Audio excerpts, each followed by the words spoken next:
Изстъпленията на стадион Локомотив Мездра започнаха непосредствено след гола на Иса. Нападателят се разписа с глава след изпълнение на корнер в 61-та минута. До този момент ЦСК имаше само един точен изстрел във вратата, дело на Костадин Стоянов от пряк свободен удар. Веднага след попадението Иса и радващите се негови съотборници бяха обсипани с предмети от агитката на ЦСК. Само 5 минути по-късно напрежението ескалира.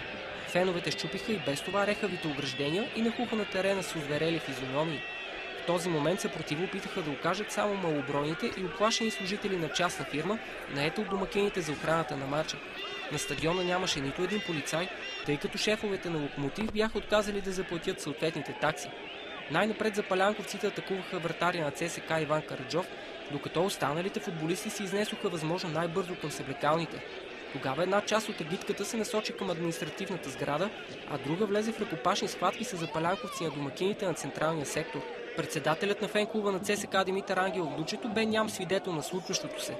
Минути по-късно на стадиона се появиха повиканите служители на полицията, но ситуацията вече се бе успокоила и хората се разотиваха от трибуните.